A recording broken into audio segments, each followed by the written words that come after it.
എന്നെ അനുസരിക്കുന്ന ഒരു ഭാര്യയെ ഞാൻ ആഗ്രഹിച്ചത്. അവളെ അനുസരിക്കുന്ന ഒരു ഭർത്താവിനെയാ അവൾ ആശിച്ചത്. പൊരുത്തപ്പെടാൻ എനിക്കാവുന്നില്ല. രണ്ടും രണ്ട് ധ്രുവങ്ങളില. വിധിയാണ് കൈമളേട്ട, എല്ലാം വിധിയാ. വിധിയെ പഴിച്ചിട്ട് എന്താടാ കാര്യം?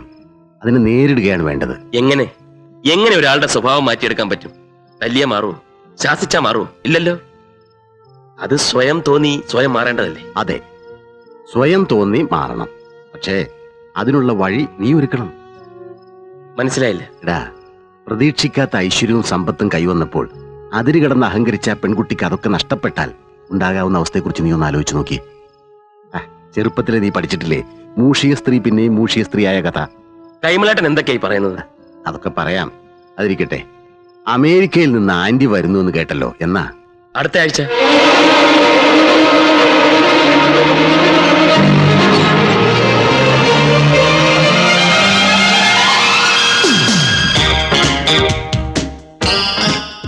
ശേഖര, കാറിന്റെ ഡിക്കിന്ന് പെട്ടിയൊക്കെ എടുത്തു വെക്കൂ.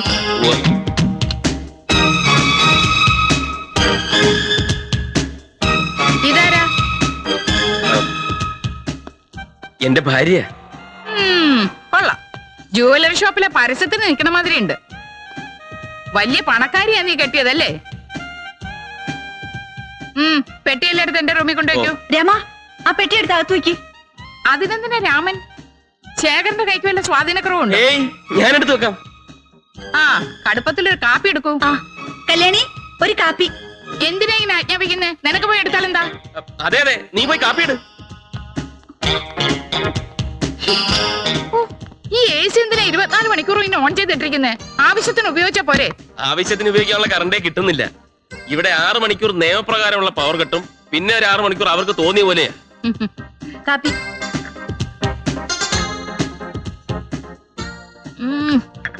കടുപ്പം തീരെ കുറവാ.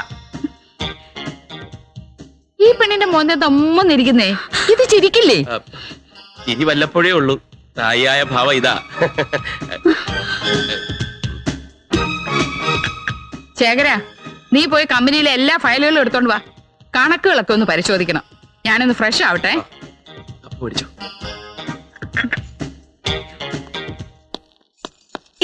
കാണിക്കുന്നത് ഏതായി സ്ത്രീ? എന്താ ഇവർക്ക് ഇത്ര അധികാരം? ഞാൻ പറഞ്ഞിട്ടില്ലേ, അമേരിക്കൻ ആന്റി. അവരുടെ പെരുമാറ്റം കണ്ട അമേരിക്കയിലെ രാജ്ഞിയാണെന്ന് തോന്നുമല്ലോ. അമേരിക്കയിലെ രാജ്ഞിയല്ല, പക്ഷെ നമ്മുടെ രാജ്ഞി. മനസ്സിലായില്ലേ? നമ്മുടെ കമ്പനിയുടെ ഓണറാ. ഓണറോ? അതെ. കമ്പനിയും ഈ വീടും മുറ്റത്ത് കിടക്കുന്ന കാറുകളും പിന്നെ ഞാൻ നോക്കി നടത്തുന്ന സർവ്വ സ്വത്തുക്കളുടെ ഉടമ അവരാണ്. അപ്പോ ശേഖരേട്ടന്റെ അല്ലേ? എന്റെയോ? ഞാൻ അങ്ങനെ ഇതുവരെ പറഞ്ഞിട്ടുണ്ടോ? ഞാൻ MD, പവർ ഓഫ് അട്ടോർണിയുടെ ബലത്തിൽ എല്ലാ അധികാരങ്ങളും ഉള്ള മാനേജിംഗ് ഡയറക്ടർ. എന്നെ പറഞ്ഞു പറ്റിക്കായിരുന്നല്ലേ? പറ്റിച്ചെന്നു? ഞാൻ ഇന്നുവരെ നിങ്ങളോട് ആരോടെങ്കിലും പറഞ്ഞിട്ടുണ്ടോ ഇതല്ല എന്റെ സ്വന്തമാണെന്ന്? ഞാൻ വെറും MD.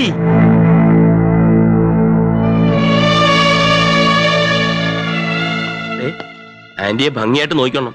മൂക്കത്താ ചുണ്ടി. ഞാൻ പോയി ഫയലുകളൊക്കെ എടുത്തോണ്ട് വരാം. അല്ലേ പിന്നെ അത് മതി.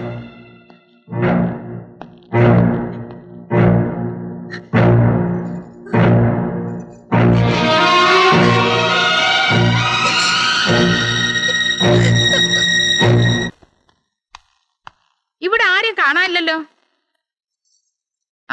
എന്താ നിന്റെ പേര് പറഞ്ഞത്? പ്രഭാവതി. കൊച്ചമ്മേ, ഞാൻ മാർക്കറ്റിൽ പോയിട്ട് വരാം. കൊച്ചമ്മയോ? കൊള്ളാവല്ലോ. നിന്നെ ഇങ്ങനെ വിളിക്കാനായിട്ട് ഇവിടെ എത്ര സമയമുണ്ട്? എല്ലാവരും ഒന്ന് വിളിക്കും, ഞാനിവിടെ കാണട്ടെ.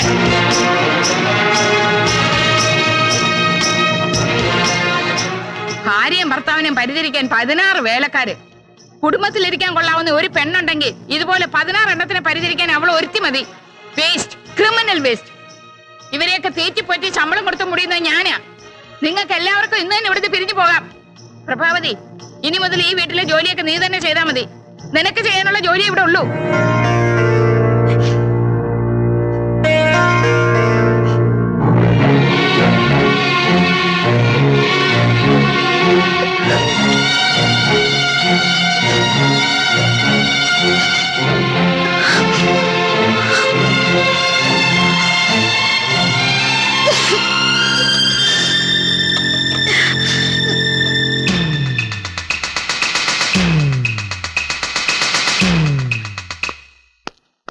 ഫയലുകളൊക്കെ ഇനി അന്നേ എല്ലാ കണക്കുകളും ഇതിലുണ്ടല്ലോ. ഉവ്വ്.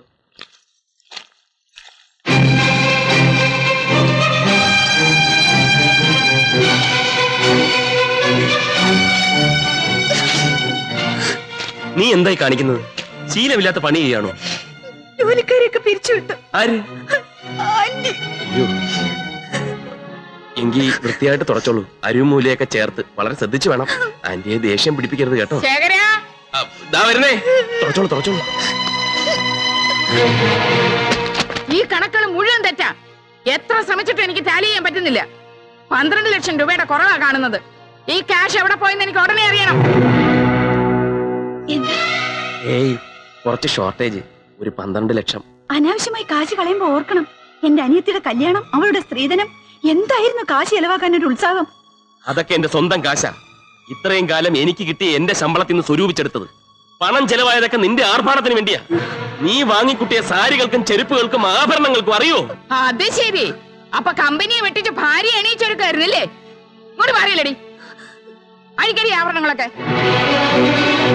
എടി, അഴിക്കാൻ.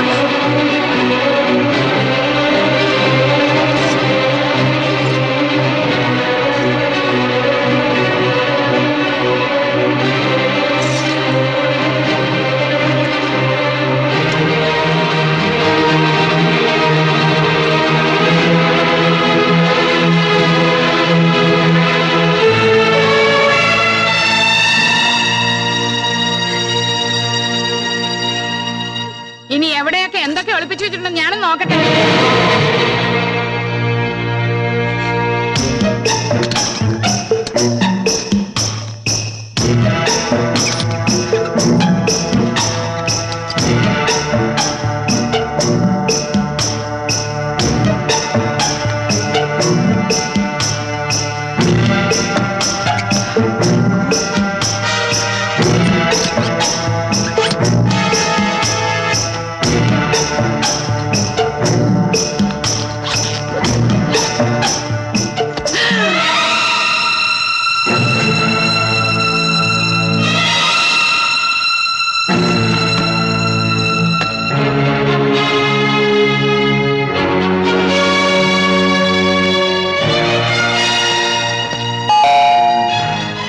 ആരോ വന്നെന്ന് തോന്നുന്നു.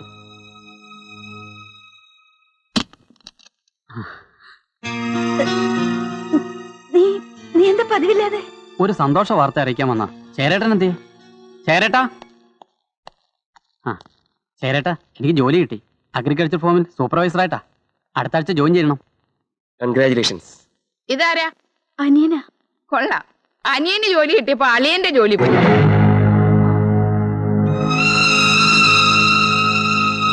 വർഷങ്ങളായി എന്റെ കമ്പനിയിലെ വിശ്വസ്ത സേവകരായിരുന്നു ശേഖരനും ഇവന്റെ അച്ഛൻ മാധവനും. ശേഖരൻ പെണ്ണ് കെട്ടിയ ശേഷം ഭാര്യയുടെ ആർഭാടത്തിനായി ചെലവഴിച്ച തുക എത്രയാണെന്ന് അറിയാമോ? കണക്കിൽ 12 ലക്ഷം. കണക്കില്ലാതെ എത്രയാണെന്ന് ആർക്കറിയാം? ഇവര് പറയുന്നതൊക്കെ സത്യമാണ്. കോടീശ്വരനായി അഭിനയിച്ചതിനേക്കാൾ ഒന്നുമില്ലാത്തവനാണെന്ന് പറയാമായിരുന്നില്ലേ? കോടിക്കണക്കിന് സ്വത്ത് എനിക്കുണ്ടായിരുന്നെങ്കിൽ ഒരു കോടീശ്വരിയെ ഞാൻ കല്യാണം കഴിക്കുമായിരുന്നില്ലേ? ഇനി ഇവിടെ ഒന്ന് സ്മാർട്ട് ആവണ്ട. എനിക്ക് ശേഖരൻകുട്ടിയോടുള്ള വിശ്വാസം നഷ്ടപ്പെട്ട സ്ഥിതിക്ക് നിങ്ങൾ ഈ നിമിഷം ഇവിടെ നിന്ന് ഇറങ്ങണം. ബിസിനസ് അത് നിനക്കറിയാലോ. കണക്കുകൾ കൃത്യമായി ബോധ്യപ്പെടുത്തിയില്ലെങ്കിൽ നിനക്കെതിരെ ഞാൻ ലീഗൽ ആക്ഷൻ എടുക്കും. ഒരു ആന്റി ഇല്ല. ഇപ്പൊ ഇവിടെ ഇറങ്ങിക്കോണം.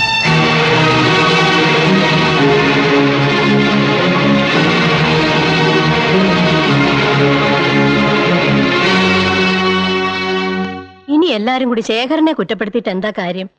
എല്ലാം ശേഖരന്റേതാണെന്ന് തെറ്റിദ്ധരിച്ചത് നമ്മളല്ലേ? ആ അമേരിക്കക്കാര് കേസ് കൊടുക്കും മുമ്പ് കടങ്ങൾ വീട്ടണം. അതിനെന്താ ഒരു വഴി? ഞാൻ നോക്കിയിട്ട് ഒരു വഴിയും കാണുന്നില്ല.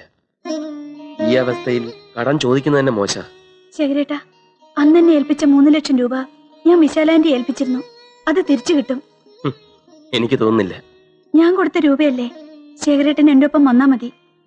ഞാൻ ചോദിച്ചോളാം. ചേച്ചി, ഇതെല്ലാം എനിക്ക് ശേഖരേട്ടൻ വാങ്ങി തന്നല്ലേ. എല്ലാം വിട്ടോളൂ.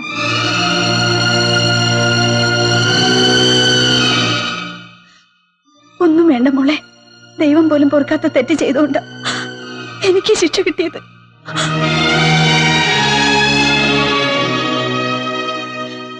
സ്ത്രീധനം കൊടുക്കാൻ തന്ന രൂപ എടുത്താ ഞാൻ അവർക്ക് പലിശയ്ക്ക് കൊടുത്തത്.